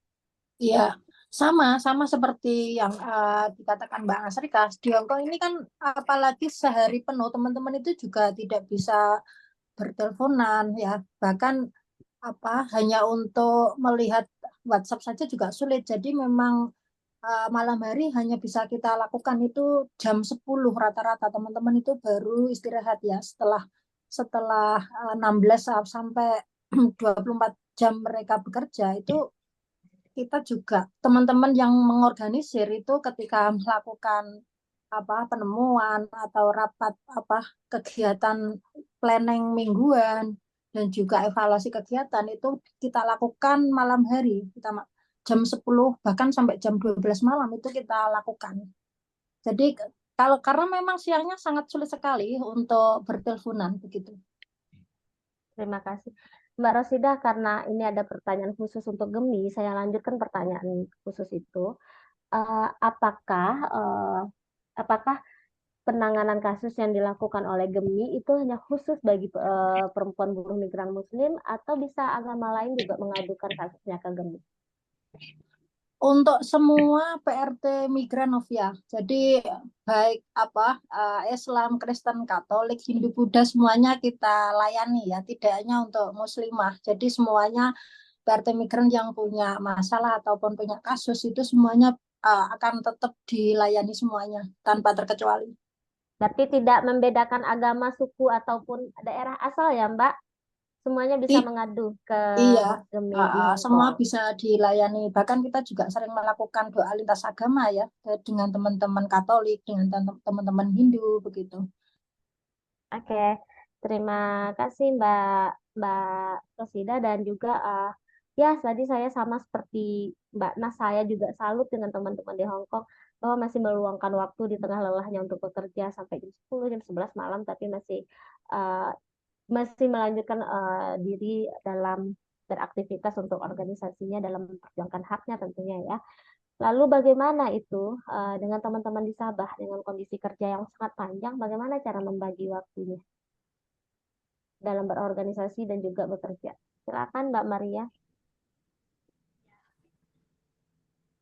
Kalau untuk teman-teman di Mekar, kami ada buat perjumpaan dalam sebulan itu sekali ataupun 2 kali melalui Zoom meeting, dan kami pun sering juga berjumpa dan berkumpul di ruang aman selepas bekerja ataupun waktu selepas bekerja lah kebanyakan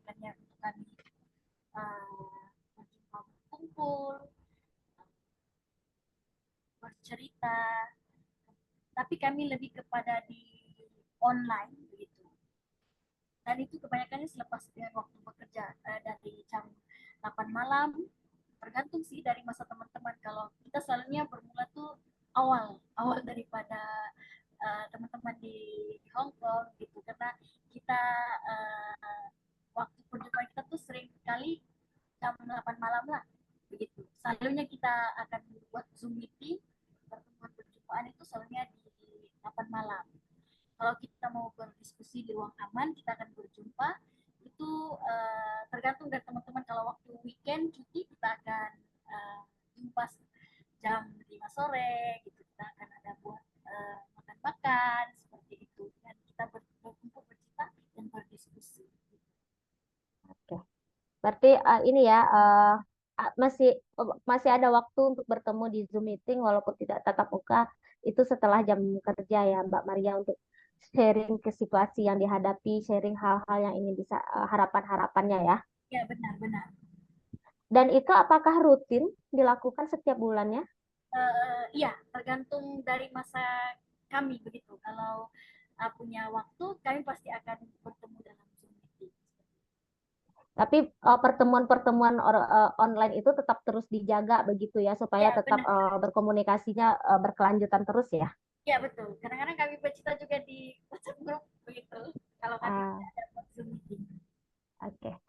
Ya, begitu banyak media yang memang digunakan gitu ya, meskipun dengan keterbatasan waktu yang dimiliki oleh teman-teman perempuan buruh migran kita baik di Hong Kong, Kuala Lumpur, dan Sabah, tapi begitu banyak media yang digunakan untuk bisa bertemu begitu ya. Tadi Mbak Nas melalui sekolahnya, tadi juga Mbak Rosidah menyampaikan setelah jam kerja juga akan bertemu baik secara online maupun langsung, dan juga Mbak Maria tadi juga menyampaikan dengan situasi di Sabah juga ada pertemuan online rutin setiap bulannya, atau mereka akan bercerita di WhatsApp, di grup-grup chat yang mereka miliki.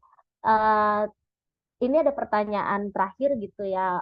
Kenapa saya bilang terakhir? Karena di Indonesia Barat ini setengah 11 malam, tentunya teman-teman di Hong Kong, Sabah, dan Kuala Lumpur juga butuh untuk istirahat setelah panjang bekerja. Pertanyaannya itu dari Mbak Laras. Pertanyaannya, bagaimana teman-teman buruh migran perempuan mengakses hak-hak dasar seperti layanan kesehatan seksual dan reproduksi? Lalu seperti apa organisasi merespon isu-isu layanan hak dasar? Saya ini ke Mbak Nas lagi nih, Mbak Nas. Gimana Mbak Nas? Ini karena di Kuala Lumpur itu kan cukup kompleks ya. Maksudku PRT migran kita di sana, di Malaysia lah khususnya, itu kan cukup kompleks ya Mbak. Lalu ditanyakan soal hak dasar reproduksinya dan bagaimana organisasi atau khususnya Pertimik untuk merespon itu. Ya, kalau kita melihat situasi ataupun aturan yang ada, memang pekerja migran perempuan itu sangat minim untuk mendapatkan hak-haknya ya, untuk reproductive health and sexual. Seperti ya, mereka tidak boleh hamil ketika dalam menjadi pekerja migran. Karena itu sudah jelas ya, ketika mereka melakukan medikal dan didapati hamil, dia otomatis akan dipulangkan dan tidak bisa sambung permitnya. Terus mereka pun juga tidak boleh, otomatis mereka kan tidak bisa mendapatkan hak untuk berkumpul dengan keluarga. Ini menjadi salah satu poin yang kita selalu masukkan dalam advokasi kita sebenarnya. Tetapi sangat sulit, seperti membenturkan diri ke dinding. Jadi sangat sulit. Tapi kita selalu mengomongkan tentang isu ini. Tetapi kita tidak berhenti di situ. Jadi kita ada membuat kayak kegiatan sendiri ya. Mungkin bisa dilihat di fanpage Pertimik. Kita selalu aktif membuat seminar mengenai kesehatan reproduktif, termasuk HIV, termasuk membahas tentang kanker ya, penyakit kanker yang dialami perempuan, terus seks yang sehat seperti itu. Dan kita juga berkolaborasi dengan salah satu lembaga di Malaysia namanya FREHA, seperti memang organisasi yang khusus untuk kesehatan reproduktif. Dulu kita pernah membuat kegiatan namanya itu pap smear gratis. Jadi ada beberapa, lebih 100 juga lah, 100 atau 150 kayak gitu. Kita pap smear gratis untuk para pekerja rumah tangga. Dan itu sangat shock tahu. Ada mayoritas umur lebih 40 tahun. Dan itu adalah pengalaman yang pertama. Jadi sebelumnya mereka tidak bisa mendapatkan akses tersebut karena bagi mereka itu adalah cukup mahal.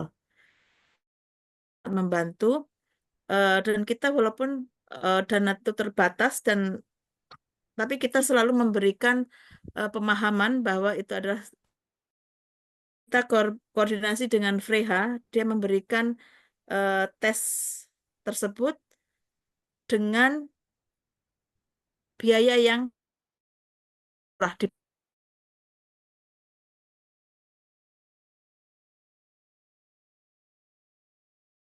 ringgit kayak gitu. Jadi sangat accessible untuk para teman-teman pekerja migran. Dan kita aktif untuk memberikan pemahaman bahwa pengecekan secara dini itu sangat penting untuk menghindari hal-hal yang lebih parah lagi. Kayak kita juga memberikan kayak pengetahuan tentang seks yang sehat, kayak penyuluhan kayak gitu. Kadang ibu-ibu tuh merasa benda itu tabu, tapi sebenarnya sangat penting. Dan juga penggunaan kontrasepsi. Kadang mereka, ya walaupun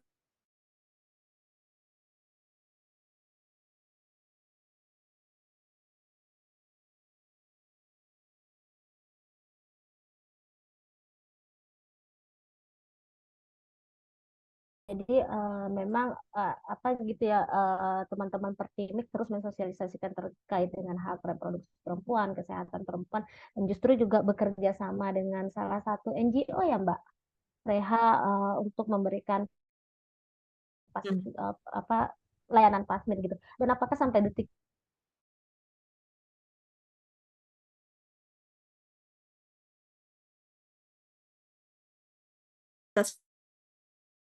melobi kepada Bulan Sabit Merah untuk melanjutkan misi tersebut kalau ada pelayanan gratis. Dengan Bulan Sabit Merah kita memang aktif, termasuk tapi tidak termasuk untuk yang pap smear sebelumnya. Tapi kita ingin memasukkan reproduktif pelayanan untuk ke depannya seperti itu. Tapi bagaimana dengan respon pemerintah Indonesia atas situasi yang dihadapi oleh PRT-nya, PRT migrannya, Mbak? Apakah pernah menyampaikan situasi terkait kesehatan reproduksi ini ke pemerintah Indonesia? Kalau pemerintah Indonesia kayaknya belum ada kesempatan. Kalau di Malaysia kita sentiasa memasukkan isu ini ke pemerintah Malaysia melalui beberapa aliansinya ya. Iya, betul. Oke. Terima kasih Mbak Nas.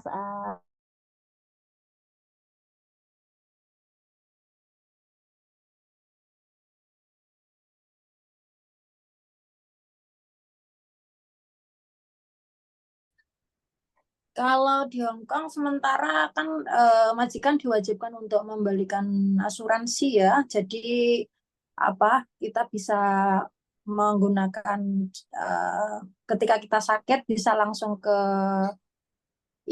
hospital milik pemerintah itu lumayan murah Mbak Novia ya. Jadi karena membelikan asuransi itu kewajiban majikan sehingga kita lebih fleksibel ketika kita berobat di rumah sakit. Tapi ketika mereka sudah di PHK atau di terminate, maka sangat mahal sekali untuk menggunakannya. Jadi tidak ada hak untuk berobat di rumah sakit milik pemerintah.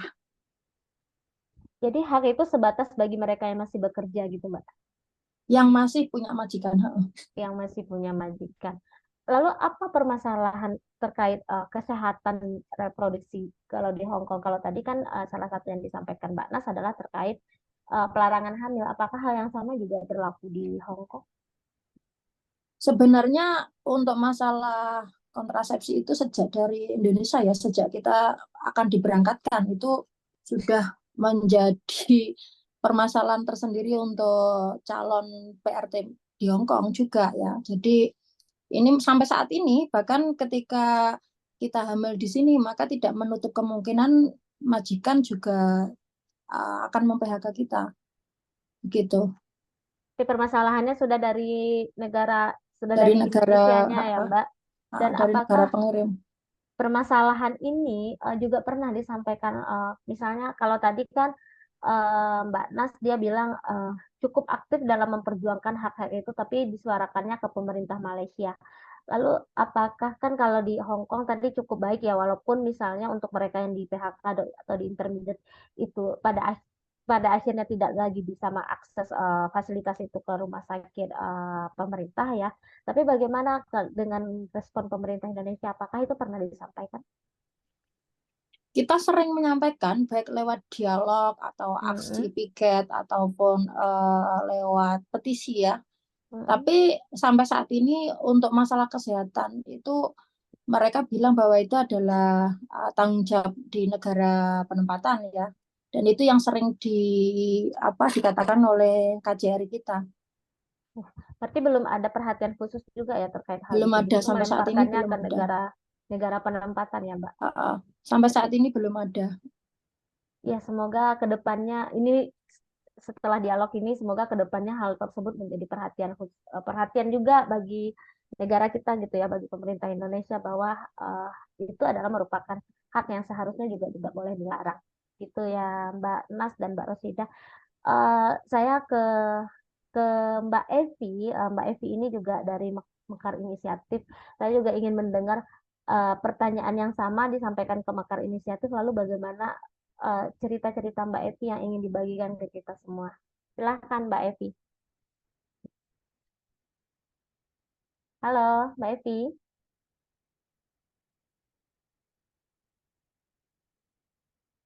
Aisyah ya? Ini Mbak Evi atau Aisyah? Halo Mbak Evi dari Mekar Inisiatif?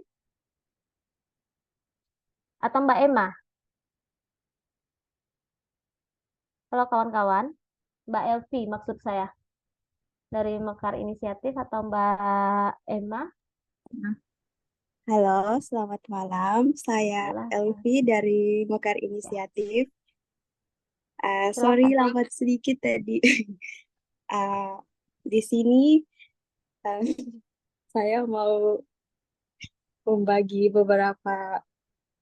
memberikan sedikit sharing tentang Mekar Inisiatif. Oke, silakan.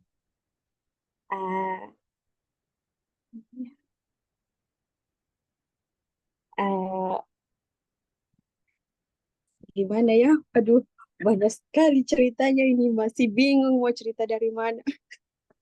Mungkin bisa diawali dengan bagaimana akhirnya perasaannya ketika bergabung di Mekar Inisiatif, apa hal yang diharapkan, gitu, Pak. Atau mungkin bisa diawali juga dengan pengalaman dirimu.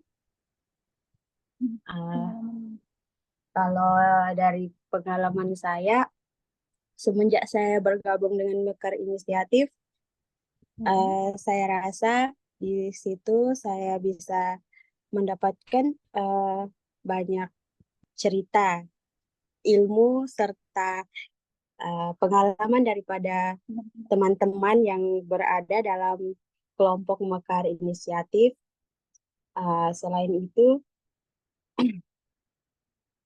juga dari situ saya berharap agar Mekar Inisiatif ini bisa terus tumbuh berkembang seperti namanya lah, Mekar Inisiatif, yang berawalnya cuma sedikit, lama-lama menjadi banyak gitu. Cuma kalau dalam masa sekarang ini kami sedang dalam masa proses lah. Kiranya dalam kelompok Mekar Inisiatif jumlah kami belum melebihi 20-an. Kami masih dalam belasan orang lah, sekitar 14-an begitu. Jadi kami harap kami bisa lebih, maksudnya bisa lebih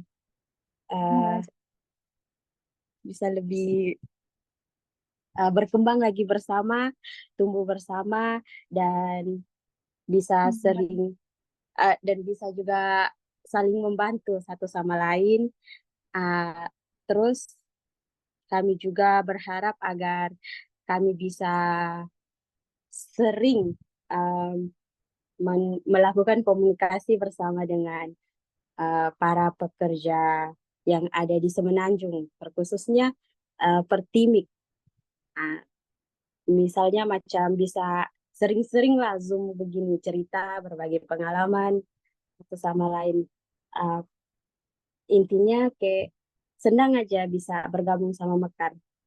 Saya harap agar Mekar yang sekarang, Mekar inisiatif yang sekarang bisa lebih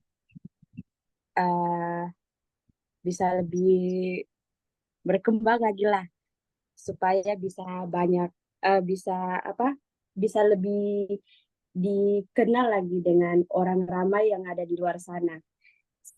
Sebab sekarang dalam Mekar ini kami belum dikenal oleh semua orang. Jadi kami harap dengan adanya pertemuan kayak gini, dengan adanya Zoom ini, kita bisa mendapatkan ikatan yang lebih erat lagi begitu. Terus saya mau menceritakan juga beberapa kegiatan kami yang pernah kami lakukan lah di sini dalam Mekar Inisiatif. Kami pernah mengadakan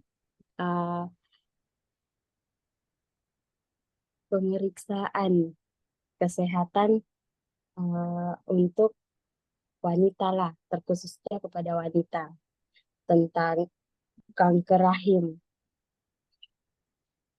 dan juga payudara. Terus kami juga mengadakan Kalau kau ikut tapi kau bawa alat medis mau. ya. Halo? Iya, silakan dilanjut Mbak Emma. Tadi mungkin ada mic yang terbuka. Mbak Elvi Dan maksudnya. ya, Silakan lanjut. dan kami juga bukanlah sering, tapi dalam sebulan 2 kali, kadang kami melakukan pertemuan tatap muka lah begitu, bicara-bicara tentang buruh migran yang berada di Sabah. Selain itu juga kami sering mengadakan Zoom sama teman-teman yang ada dalam grup Mekar Inisiatif, sering bercerita tentang bagaimana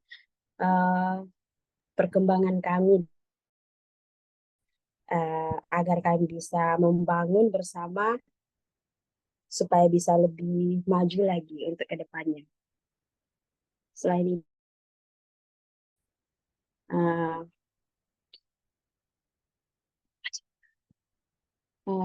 itu juga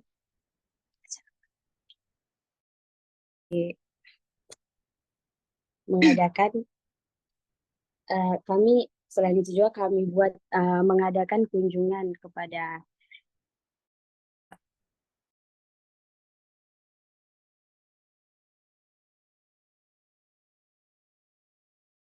teman kami yang dalam kesusahan lah, kiranya macam kami memberikan mengunjung sesama buruh migran yang lain gitu. Dan kami ada buat macam satu rumah aman, dan teman-teman yang lain bisa datang jika macam buat operasi, kawan-kawan yang lain boleh datang untuk nginep di situ. Tapi rumah aman itu khususnya untuk wanita aja begitu. Hanya wanita yang dibenarkan masuk. Terus tuh kami buat makan-makan untuk berjumpa dengan teman-teman yang lain. Kami sharing-sharing pengalaman macam mana. Dalam Mekar Inisiatif juga saya Emma ya, sorry. Elvi mau pingsan sudah. Tidak. Kami selalu sharing-sharing pengalaman tentang bagaimana kehidupan buruh migran di sini, curhat-curhat. curhat-curhat bagaimana jam kerja mereka, macam mana majikan-majikan Ya. yang di Sabani memperlakukan. Macam aku sendiri, aku Jam.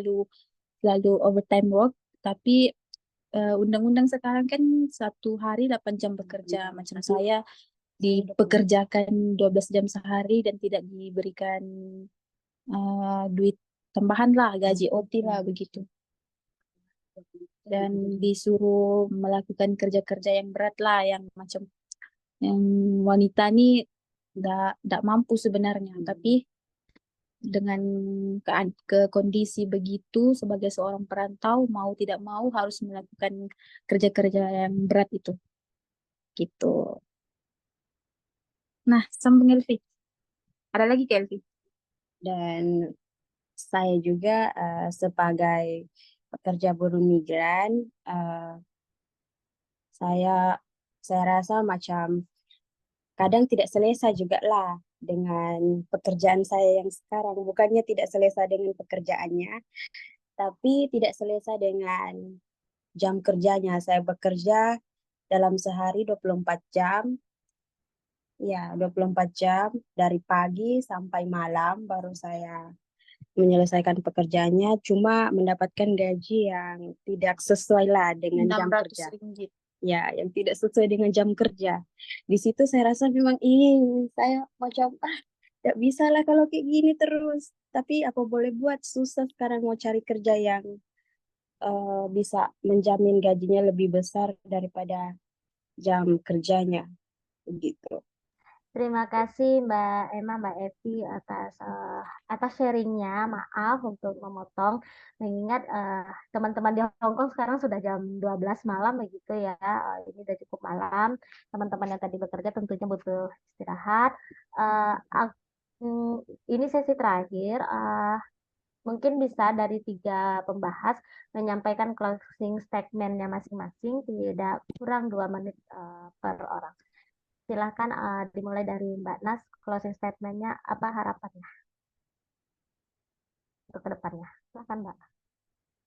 Ya, harapan saya supaya kita setidaknya memulai dari grup kecil dan bisa berkembang menjadi grup yang lebih besar, karena seperti yang sampaikan tadi bahwa suara kita makin besar makin didengarkan.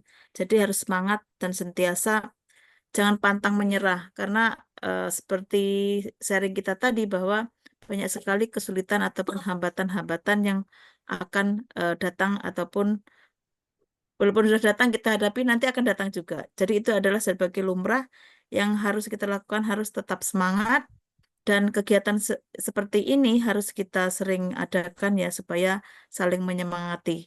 Kita saling memberikan support dan juga solidaritas kepada teman-teman yang lainnya. Terima kasih Mbak Nas, bahwa kita harus tetap semangat ya dalam berjuang, hanya itu yang kita punya, dan berkolektif tentunya ya Mbak. Mbak Rosida, gimana? Apa harapannya untuk pertemuan kita hari ini? Oke, bagaimanapun kepercayaan diri dan keberanian buruh migran itu akan terbangun saat mereka berkumpul dengan sesama, karena sama-sama senasib seperjuangan. Jadi semakin mendekatkan di antara kita, maka itu akan menjadikan dasar persatuan di antara kita sehingga kita akan terus kuat. Terima kasih. Intinya kepercayaan diri ya Mbak dalam berjuang, dan tentunya tetap berkolektif. Dan bersatu. Dan bersatu. Bagaimana dengan Kak Maria? Berani dan berhati suara, dan suaranya didengar, dan kita berorganisasi bersama. Sekian dan terima kasih. Ya, dari ketiga pembahas gitu ya, menyampaikan harapan ke depannya, kita tetap harus berjuang, semangat teman-teman untuk perjuangan kita selama ini, tetaplah berkolektif. Tentunya jika ada yang ingin mengetahui terkait 3 orang pembahas ini, bagaimana organisasi mereka, bisa menghubungi mereka. Mohon maaf bagi teman-teman jika masih ada pertanyaan tapi tidak terjawab.